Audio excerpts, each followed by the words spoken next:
देखिए, अगर आप किसी भी कॉम्पिटिटिव एग्जाम की तैयारी कर रहे हैं तो बहुत ही ज्यादा जरूरी है कि आपकी वोकेबलरी बहुत ही अच्छी हो।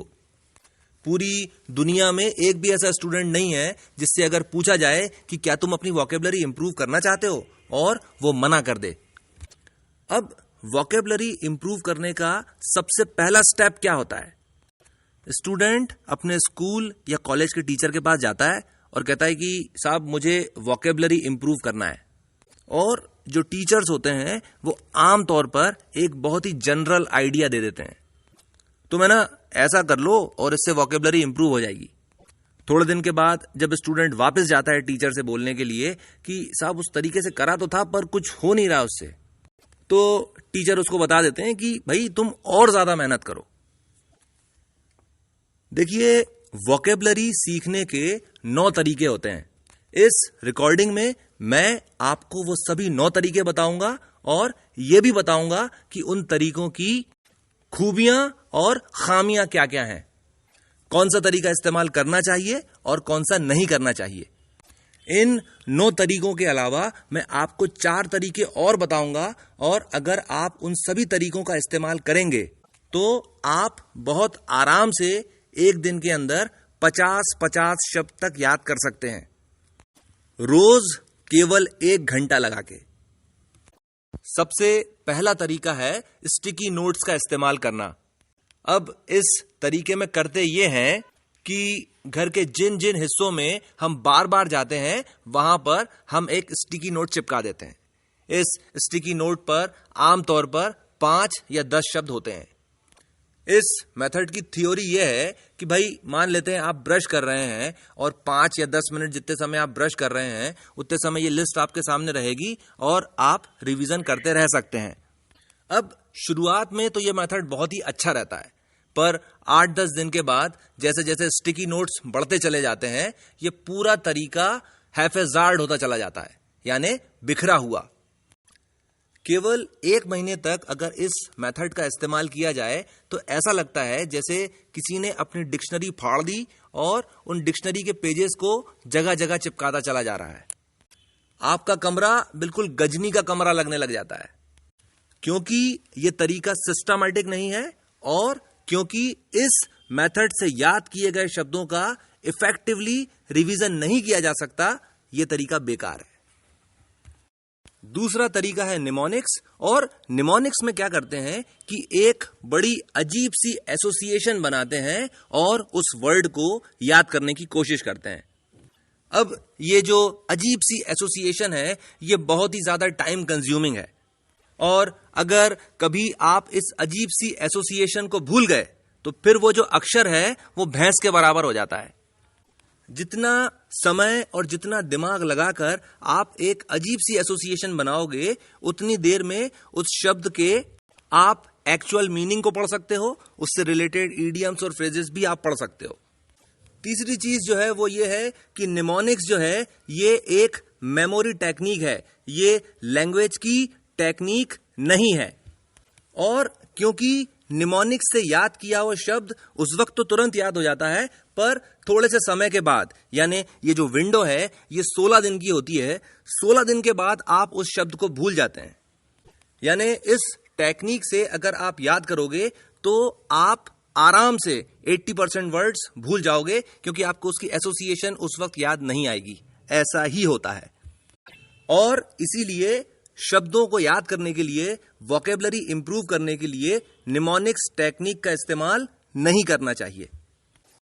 तीसरी टेक्निक जो सबसे ज्यादा इस्तेमाल की जाती है वो है डिक्शनरी में से 10 वर्ड्स लिखो, उनका मीनिंग लिखो और फिर उनसे सेंटेंसेस बनाओ और उन सेंटेंसेस को अपने डेली कॉन्वर्सेशंस में इस्तेमाल करने की कोशिश करो। अब आमतौर पर होता यह है कि स्टूडेंट्स 10 वर्ड्स लिखते हैं, मीनिंग लिखते हैं, सेंटेंस भी बना लेते हैं और कॉन्वर्सेशन में इस्तेमाल करने की भी कोशिश करते हैं, पर पुराना रिवीजन नहीं करते हैं, जिसकी वजह से रजिस्टर तो भरते चले जाते हैं, पर 10 दिन के बाद 10 दिन पहले याद किए गए शब्द 80% तक भुला जाते हैं। अब ये तो एक कमी है। मान लेते हैं कि आप 100% डेडिकेटेड हैं, आप रोज पूरी एक्सरसाइज कर रहे हैं और पुराना भी रिवाइज करते चले जा रहे हैं, पर 10 शब्द लिखना, उनके मीनिंग लिखना और फिर उन पे सेंटेंसेस बनाना, इसमें कम से कम आधा घंटा तो लगेगा। 1 महीने के बाद आपके पास 300 वर्ड्स हो चुके हैं, 2 महीने के बाद 600, 3 महीने के बाद 900। अब आप रिवीजन नहीं कर पाओगे, क्योंकि भाई इंग्लिश पर अधिकतम हम 1 घंटा ही देंगे, उससे ज्यादा थोड़ी देंगे, हमें दूसरे सब्जेक्ट्स भी तो पढ़ना है। क्योंकि इस मेथड को ईमानदारी के साथ फॉलो नहीं किया जा सकता, और अगर फॉलो किया जाए तो बहुत ज्यादा समय लगेगा, यह तरीका बेकार है। चौथा तरीका है वोकेबलरी से रिलेटेड गेम्स खेलना। क्योंकि यह गेम है इसलिए आपको एक बंदा चाहिए, और यह बंदा हर कोई नहीं हो सकता। यह बंदा वो होगा जिसकी इंग्लिश का लेवल आपके जितना हो या उससे ज्यादा हो, उसकी डेडिकेशन आपकी जितनी हो या आपसे ज्यादा हो। और अगर ये दोनों चीजें हुई तो वो आपके साथ नहीं खेलेगा, वो किसी बेहतर बंदे को तलाश करेगा। पर चलिए मान लेते हैं कि वो आपके साथ खेलने के लिए तैयार हो भी गया।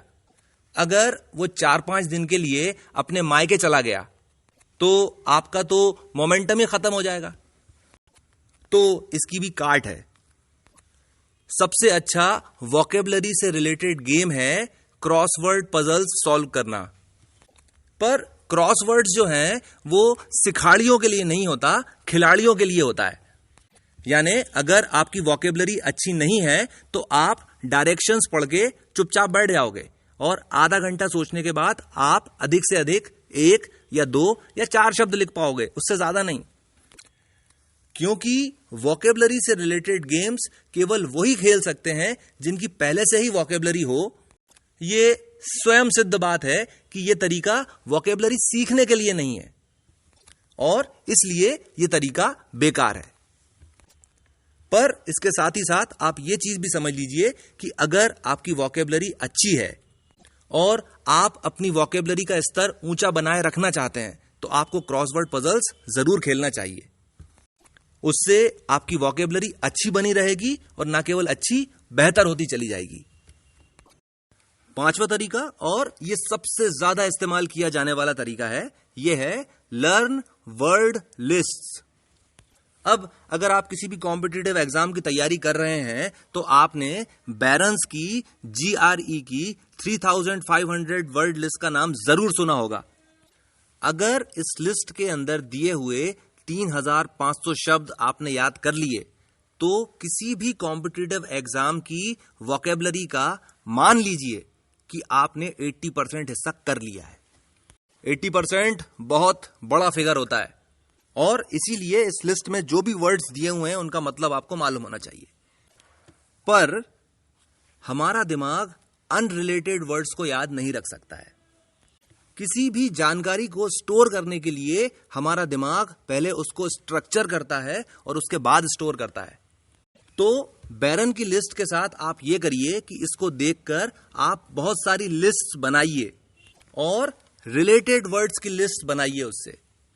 केवल तब और केवल तभी आपको ये 3500 वर्ड्स याद होंगे, नहीं तो नहीं होंगे। वर्ड लिस्ट को याद करने का तरीका एक बहुत ही अच्छा तरीका है, और यह बहुत ज्यादा इफेक्टिव तब होता है जब आप रिलेटेड वर्ड्स की लिस्ट बनाते हैं। छठा तरीका, और यह भी बहुत ज्यादा स्टूडेंट्स के द्वारा इस्तेमाल किया जाने वाला तरीका है। इसमें क्या करते हैं कि न्यूज़पेपर उठाते हैं और उसको पढ़ना शुरू करते हैं। जहां जहां पे कठिन शब्द आता जाता है वहां पर या तो डिक्शनरी में या कि फिर मोबाइल में उस शब्द का मतलब देखते हैं और आगे बढ़ते चले जाते हैं। अब अगर आपने द हिंदू का न्यूज़पेपर उठाया था तो 3 पैराग्राफ खत्म होते होते इंग्लिश सीखने की इच्छा ही खत्म हो जाती है, क्योंकि सीखने का यह तरीका कतई बोरिंग है, इसलिए यह तरीका बेकार है। वोकेबलरी इंप्रूव करने का 7वां तरीका, और यह तरीका आमतौर पर इंग्लिश टीचर्स के द्वारा बताया जाता है। इसमें होता यह है कि एक स्टूडेंट जो किसी कॉम्पिटिटिव एग्जाम की तैयारी करना शुरू करता है, वो अपने स्कूल या कॉलेज के टीचर के पास जाता है और पूछता है कि मैं वोकेबलरी इंप्रूव करने के लिए क्या करूं, मैं कॉम्पिटिटिव एग्जाम्स की तैयारी कर रहा हूं। तो टीचर बता देता है कि रीड इंग्लिश लिटरेचर। अब आप समझ लीजिए कि लिटरेचर क्या होता है। जिस चीज को समझने में कठिनाई हो वो चीज लिटरेचर है। उसे समझने में जितनी ज्यादा कठिनाई होगी उस चीज का दर्जा उतना ही ऊंचा होता चला जाएगा। और जो चीज बिल्कुल भी समझ में नहीं आए तो समझ लीजिए कि वो चीज क्लासिक है। मैंने इंग्लिश लिटरेचर से MA किया हुआ है, आप मेरी बात मान लीजिए। ये तरीका बेकार है और इसकी बहुत ज्यादा बुराई मैं इसलिए नहीं करूंगा क्योंकि आमतौर पर स्टूडेंट्स खुद ही इसको 2 दिन के बाद छोड़ देते हैं। 8वां तरीका है फ्लैश कार्ड्स का इस्तेमाल करना, और इसमें क्या करते हैं कि या तो रेडीमेड फ्लैश कार्ड्स खरीद लेते हैं या कि फिर ताश के पत्तों जैसे कुछ पत्ते बना लेते हैं, उनके ऊपर वर्ड्स और उनका मीनिंग लिख लेते हैं। जहां कहीं भी जाते हैं 25-30 पत्ते अपनी जेब में रखकर ले जाते हैं और जैसे ही टाइम मिलता है उनका रिवीजन कर लेते हैं। अगर रिलेटेड वर्ड्स के फ्लैश कार्ड्स आप बनाएं तो क्योंकि बार बार रिवीजन होता है, वोकेबलरी बहुत अच्छे से इंप्रूव होती है। इस तरीके का इस्तेमाल करके रिवीजन करना भी बहुत आसान होता है। पर मान लेते हैं अगर आपको 3500 वर्ड्स याद करना है बेयर मिनिमम, बैरन वाले, आप खुद सोचो कि आप 3500 कार्ड्स बनाओगे। तरीका इफेक्टिव है पर टाइम कंज्यूमिंग बहुत ही ज्यादा है। एक नुकसान और यह भी है कि ये जो फ्लैश कार्ड्स हैं कभी कभी इधर उधर गुम भी जाते हैं, और जब आप नया कार्ड बना लेते हो तो जो गुम गया था वो वापस मिल जाता है। कुल मिला के इफेक्टिव है पर बहुत ज्यादा नहीं। 9वां तरीका है वोकेबलरी सीखने का इटीमोलॉजी सीखना। इटीमोलॉजी यानी शब्द व्युत्पत्ति। जरा सा बैकग्राउंड समझ लीजिए। शुरुआत में अंग्रेजी भाषा के अंदर कुल मिलाकर 13,500 शब्द थे। तो अंग्रेजी भाषा के जो लेक्सिकोग्राफर्स जो होते हैं, जो लोग डिक्शनरी बनाते हैं, लेक्सिकोग्राफर्स ने यह किया कि ग्रीक और लैटिन भाषा के बहुत सारे शब्द लिए और उनको जोड़ जोड़ के अपनी अंग्रेजी भाषा के शब्द बना लिए। अब ये जो लेक्सिकोग्राफर्स थे ये बहुत ही ज्यादा समझदार थे, तो उन्होंने क्या किया कि किसी भी शब्द को बनाने से पहले उसके 3 टुकड़े करे। किसी भी शब्द के इसीलिए 3 हिस्से होते हैं। पहला होता है प्रीफिक्स, दूसरा जो बीच में होता है उसे कहते हैं रूट, और आखिरी जो होता है उसे कहते हैं सफिक्स। जो प्रीफिक्स होता है वो शब्द को डायरेक्शन देता है, रूट जो होता है वो शब्द की मूल भावना होती है, और सफिक्स उस शब्द की ग्रामर बनाता है। अगर आप एक रूट भी सीख लो तो जितने भी शब्द हैं जिसके अंदर उस रूट का इस्तेमाल हुआ है तो आप उस शब्द का मतलब एग्जैक्ट भले ही ना बता पाओ पर कम से कम आप उसका सेंस जरूर समझ लोगे। और इसीलिए वोकेबलरी इंप्रूव करने के लिए इटीमोलॉजी सबसे बेहतरीन तरीका होता है। आप केवल एक प्रीफिक्स, एक सफिक्स और एक रूट समझ लीजिए, आप एक दिन में 40-40, 50-50 शब्द तक सीख सकते हैं। ये बहुत ही ज्यादा टाइम एफिशिएंट तरीका है। अगर आपने केवल रूट्स सीख लिए तो बैरन्स की 3500 वर्ड्स की जो लिस्ट है आप 15 दिन के अंदर बिल्कुल मुंह जबानी याद हो जाएगी। दूसरा सबसे बड़ा फायदा है इटीमोलॉजी सीखने का कि मान लेते हैं कोई ऐसा वर्ड आ गया जो आपने कभी जिंदगी में देखा ही नहीं था, पर क्योंकि आपको इटीमोलॉजी आती होगी तो आप उस शब्द का एग्जैक्ट नहीं तो कम से कम आसपास का मतलब तो बता ही देंगे। और इसीलिए, केवल इसीलिए अपनी वोकेबलरी इंप्रूव करने के लिए इटीमोलॉजी से बेहतर तरीका कुछ भी नहीं है। इटीमोलॉजी सीखने के लिए आप यह भी कर सकते हैं कि आप लिखें YouTube पे जाकर इटीमोलॉजी 8962512015 और मेरा YouTube का चैनल खुल जाएगा जिसके अंदर मैंने इटीमोलॉजी सिखाई है। 11वां तरीका, देखिए हमारा दिमाग जो है वो चित्रों में सोचता है। जैसे ही मैं बोलता हूं एप्पल, वैसे ही आपका दिमाग जो है वो एक सेब का चित्र अपने अंदर बना लेता है। और दिमाग की इसी खूबी का इस्तेमाल हम उन वर्ड्स को सीखने के लिए करेंगे जिनकी इटीमोलॉजी कुछ नहीं होती। भाई कोई वर्ड है, उसका मतलब आपको समझ में आ नहीं रहा है, तो आप क्या करो, उस वर्ड को गूगल इमेजेस में डालकर देख लो, हजारों चित्र खुल जाएंगे। और उन चित्रों से आप अंदाजा लगाने की कोशिश करो कि इस शब्द का क्या मतलब होता होगा। ये तरीका बहुत ही ज्यादा टाइम कंज्यूमिंग है और इसीलिए इस तरीके का इस्तेमाल मैं केवल उन्हीं शब्दों का मतलब सीखने के लिए करता हूं जिनका मतलब मुझे समझ में ही नहीं आता। तरीका अच्छा है पर बहुत ही ज्यादा टाइम कंज्यूमिंग है। 12वां तरीका, देखिए अब तक आप इस चीज को समझ चुके हैं कि अगर आप अनरिलेटेड वर्ड्स की लिस्ट को याद करने की कोशिश करेंगे तो आप उसे याद नहीं रख पाएंगे। वर्ड्स की लिस्ट आपको केवल तभी याद होगी जबकि वो रिलेटेड वर्ड्स की बनी हुई होगी। और रिलेटेड वर्ड सीखने के लिए केवल 2 वेबसाइट्स हैं। पहली है द फ्री डिक्शनरी और ये दुनिया की सबसे बेहतरीन डिक्शनरी है। ऐसा इसलिए क्योंकि इसके अंदर Oxford, Cambridge, Collins, American Heritage, thesaurus सभी के कंबाइंड रिजल्ट्स खुल जाते हैं। यानी केवल एक बार इस डिक्शनरी पर किसी वर्ड को डालकर आप उस शब्द की पूरी जन्म कुंडली बना सकते हो।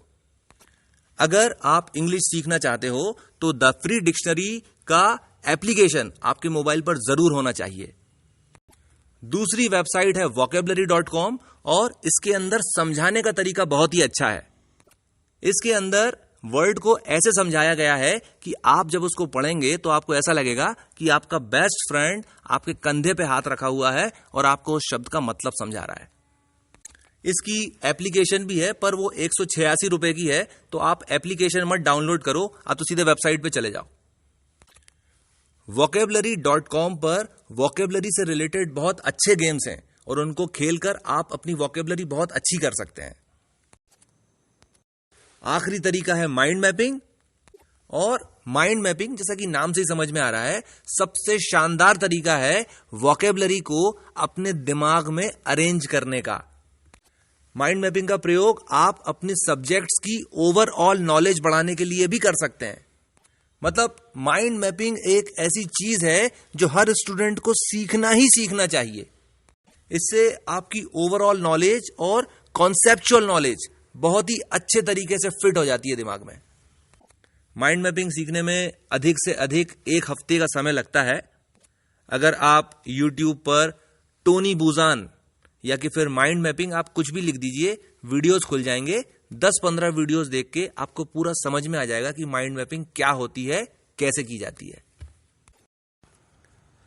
इसके साथ मैं अपनी बात खत्म करता हूं। इस चैनल को सब्सक्राइब कर लीजिए और मुझे 8962512015 पर व्हाट्सएप पर हाय लिखकर भेजिए और मैं आपको अपनी ब्रॉडकास्ट लिस्ट में शामिल कर लूंगा। आपने मुझे इतना समय दिया, थैंक यू वेरी मच।